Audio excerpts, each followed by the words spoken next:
The Union Jack and the Salter fly together over Scotland's capital.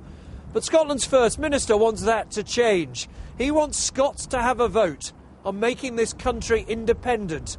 Friends with, he says, but separate from the rest of the UK.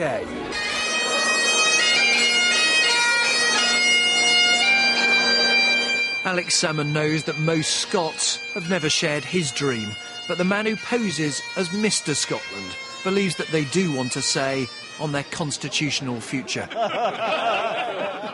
Next week he'll publish his blueprint for a referendum and present independence as just one of a number of ways of giving his government and the Scottish Parliament more power.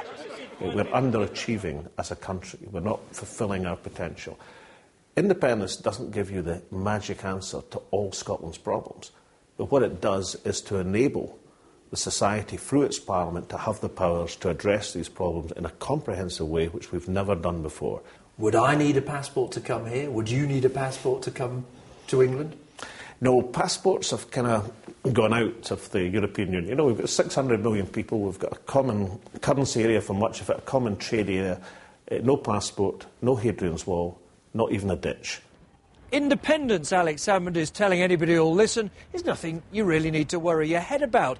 The British Army can stay here at Edinburgh Castle. The Queen can stay on the throne. You won't need one of these if you cross the border, and even if you do, you'll still be able to spend your pounds. Which leaves some Scots asking, what on earth's the point?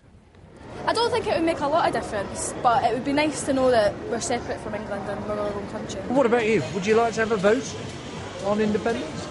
Yes, I'd like a vote, but I don't want independence. I want the union. But you still want the right to vote? Yes. Oh, yes. Definitely. It's a debate that not everyone is following that closely. Have we not done it already? We did it years ago, did we not do it years ago? Alex Salmond's big push for independence comes just as his government's losing support after admitting it can't afford many of its own election promises.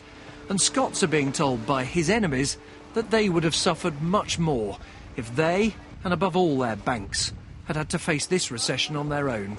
I think that Scotland, England, Wales and Northern Ireland together are just something bigger, something better. We've got so much in common, and it would be foolish and bad for all of us to break away, particularly in a world that's just gone through a dramatic economic crisis. And why not just give the people of Scotland a say and maybe have done with it forever?